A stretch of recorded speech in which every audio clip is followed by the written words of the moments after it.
Never stop believing in yourself. Never stop striving for what you want. Because there's going to be a lot of people who will tell you that you're going to be a starving artist, you're never going to make it, it's hard, it's competitive, but that's true of every single profession, so never let that stop you.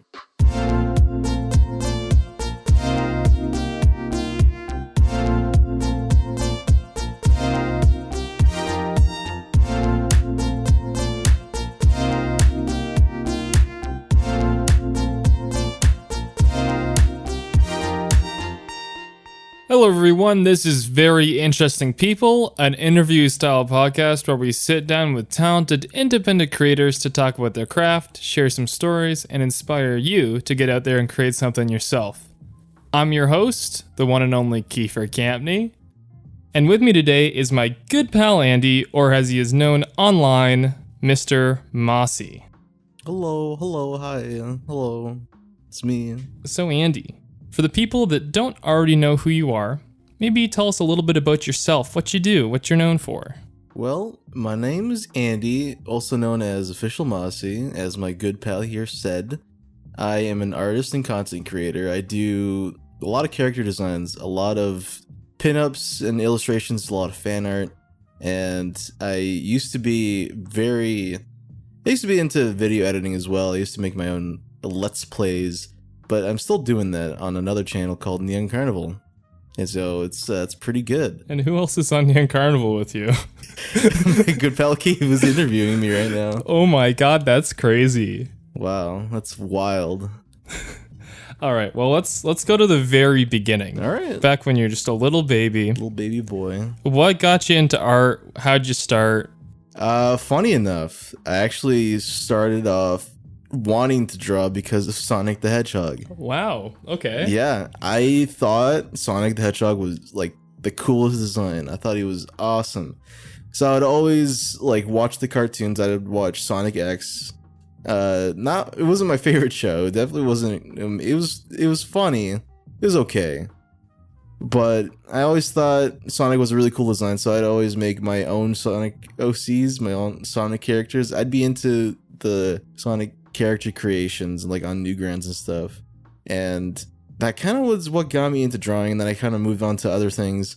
I started watching like Avatar Artist, Airbender, and then like anime and stuff like that. So then I would watch or I would draw a lot of similar style stuff. And yeah, I mean, honestly, like Avatar Artist, Airbender was like a really big inspiration for me back then.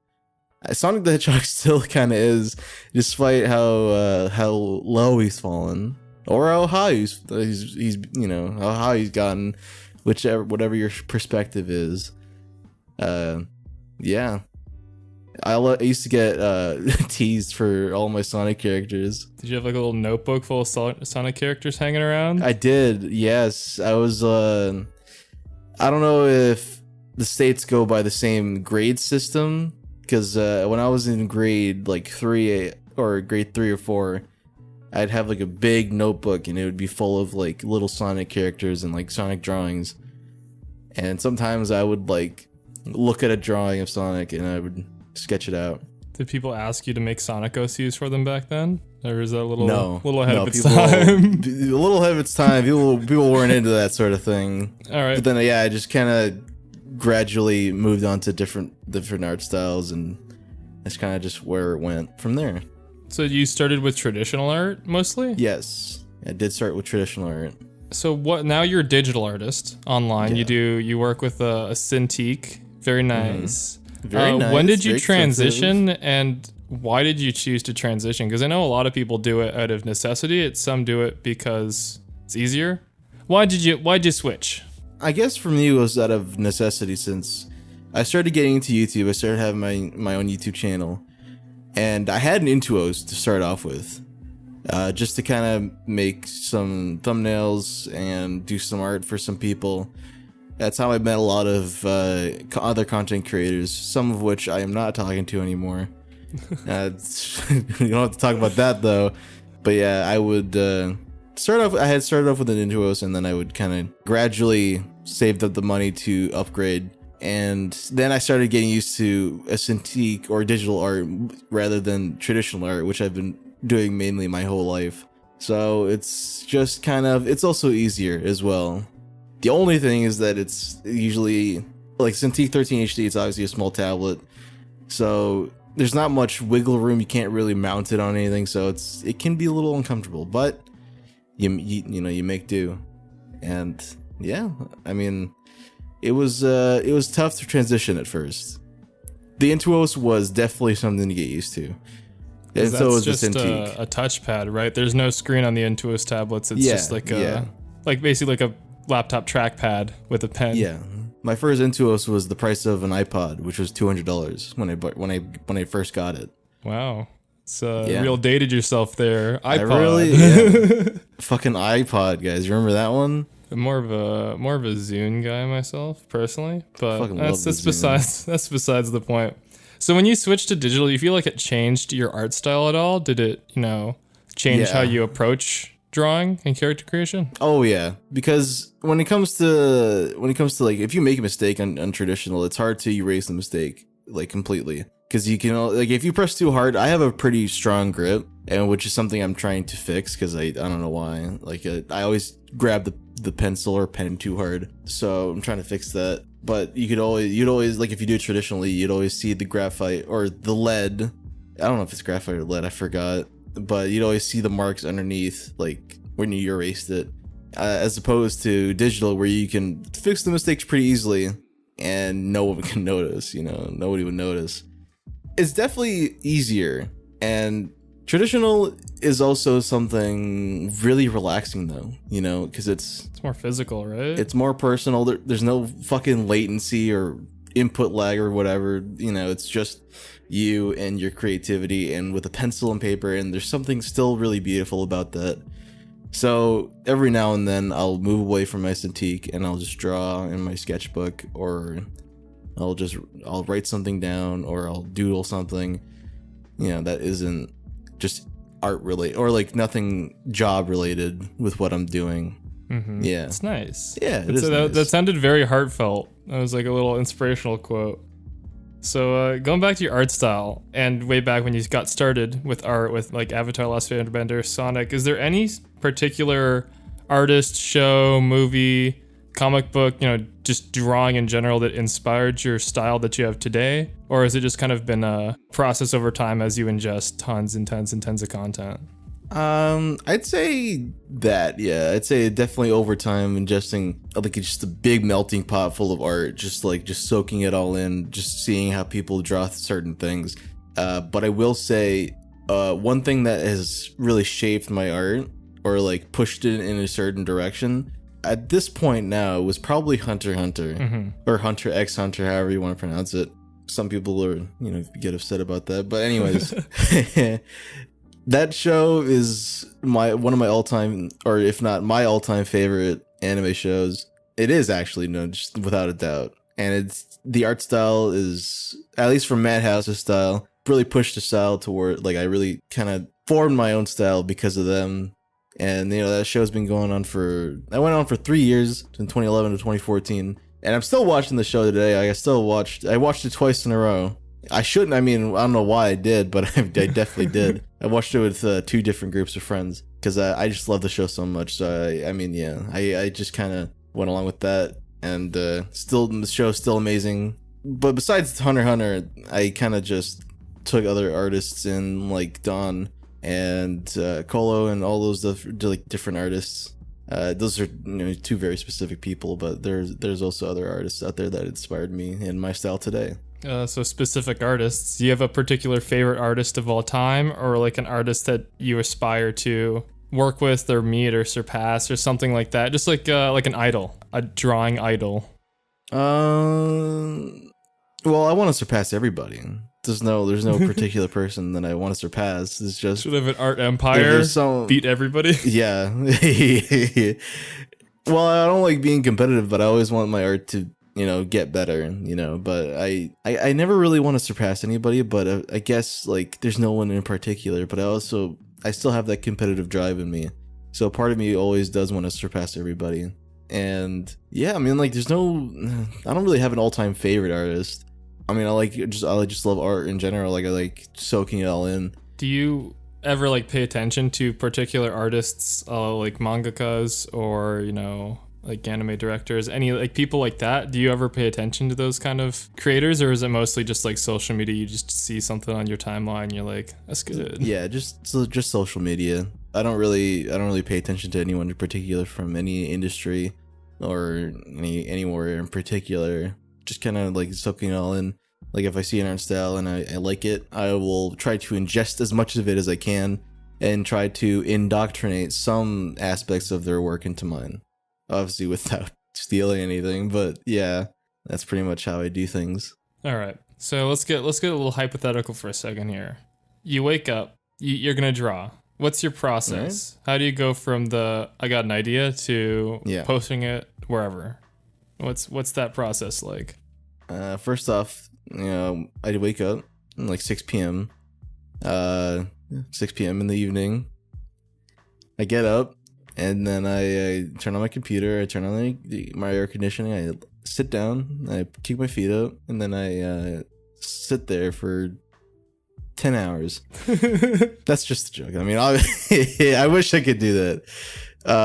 I do actually sometimes do that, but when it comes to creating a character, my process kind of just, I think about like a parameter, just a guideline to like of what I want. So if I want, let's say, a cloud character or like something like that, I'll try to think of things that would look good. I don't know. Like I can't really, there's no particular trick to, I'll just sit there and I'll just think of things. Sometimes I'll sketch it out and then I'll actually it's just like rough ideas out on like a canvas, and then after that I'll erase that all and then actually draw something. And that is kind of like, that's my process for designing characters. Sometimes I have ideas in my head already going into it, and I kind of sketch that out and kind of like flesh it out.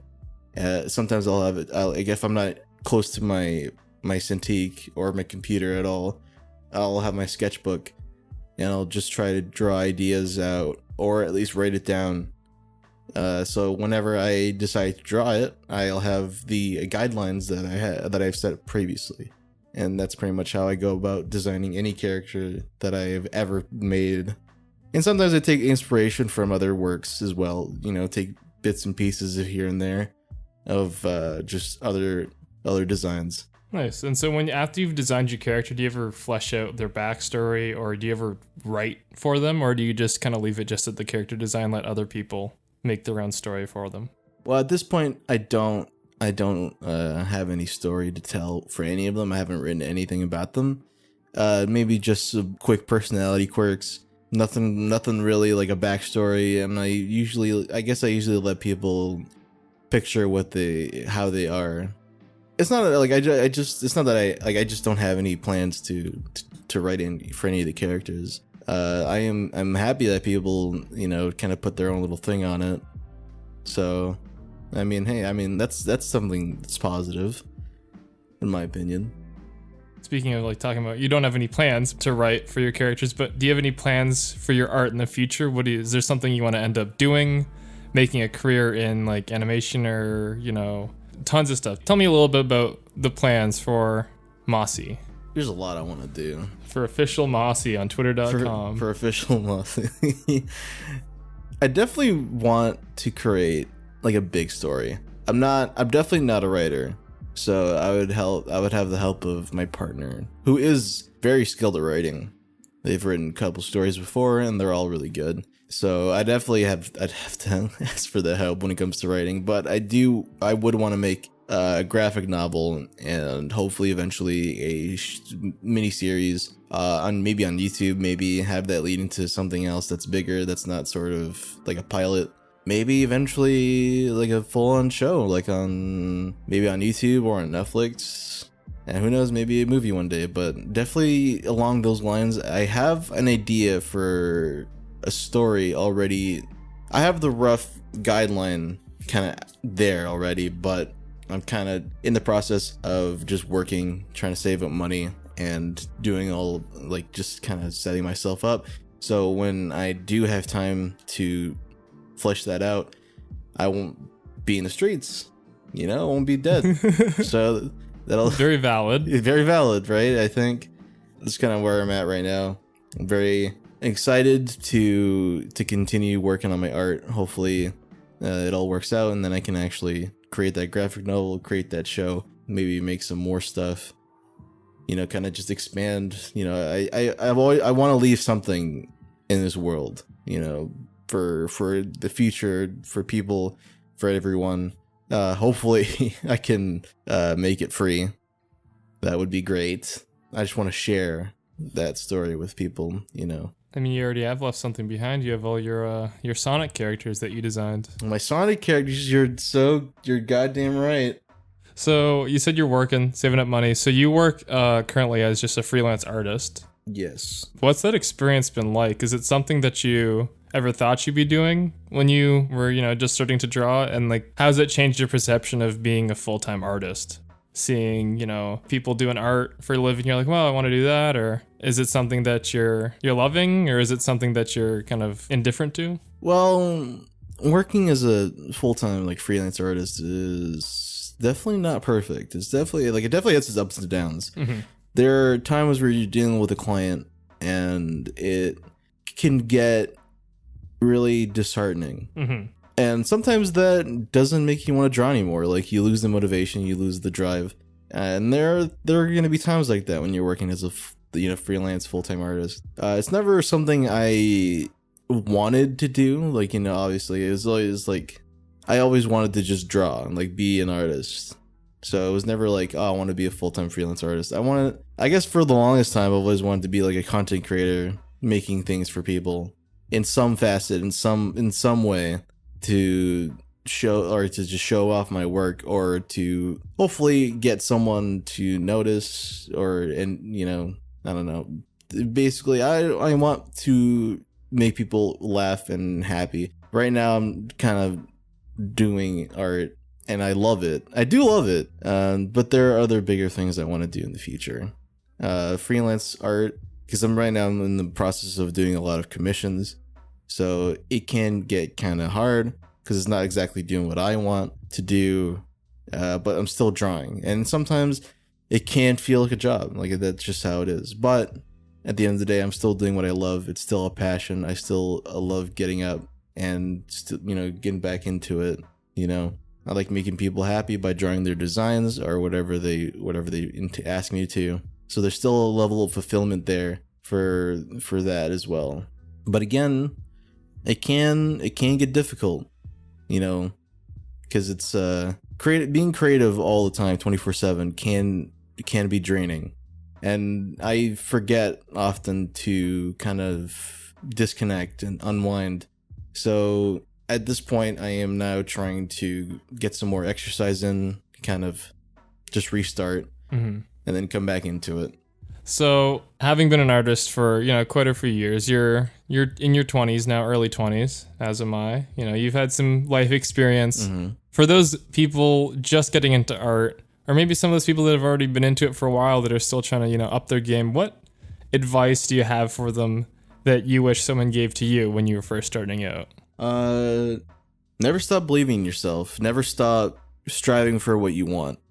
Because there's going to be a lot of people who will tell you that you're going to be a starving artist, you're never going to make it, it's hard, it's competitive, there are going to be thousands of people like you. But that's true of every single profession just ever in existence. So never let that stop you from pursuing your dream, your passion, because you're the only one that's in control of your life. And you should never let anyone else do that for you. Control you. So keep practicing, keep studying. There are plenty of guides on YouTube for free. If you do want to go to college, you absolutely can. There's definitely good programs out there for you. I didn't. That's just me. And obviously not everyone's path is going to be exactly the same. So choose the one that's best for you. Just keep doing it. Keep striving. Keep loving what you do, because the only person that can take that away is you. Yeah, that's pretty much all I got to say for that. Just keep. Give me some shivers there. Just keep drawing. Wow. Yeah. All right, Andy. Well, thank you so much for taking the time to talk with me. And, the floor is yours now. Tell people where to find you, what you want them to check out, Any new stuff coming out soon that you want to show off? Well, I guess you could find me at OfficialMossy on Twitter. You can find me at the Neon Carnival or the Neon Carnival on Twitter. Oh, sorry, on YouTube as well, I guess. Yeah. At the Neon Carny and then Neon Carnival on YouTube. Right now, I am in the process of editing a special secret Let's Play that you should check out on Neon Carnival. As besides that, I am gonna be opening commissions soon. By the time this interview comes out, they probably will be gone. But yeah. Besides that, I don't really got much else that's coming out. Oh, well, thank you so much, buddy. Yeah, thank you. Yeah. Well, I am gonna talk to you again soon, so I'm not even gonna say hope to talk to you again soon. Talk to you right after this. Regardless, thank you for coming on, buddy. Thank you. Thank you all so much for listening to this week's episode. Hopefully you take some time to check out the guest, my lovely friend Andy at OfficialMossy on Twitter. Please go take a look. His art is absolutely fantastic. However, if you want more of very interesting people instead, you can find us on all the podcast platforms you can imagine. You got Google, iTunes, Spotify, and Stitcher. And all of those platforms, we are Very Interesting People podcast. So go check it out. You can also find us on Twitter, Instagram, and Facebook at the VIP Cast. If you want to support the show even further, you can head on over to patreon.com/Kiefer Campney to help fund the show as well as my other creative projects. Thanks again, and hopefully you stick around because there are plenty more interesting people coming your way.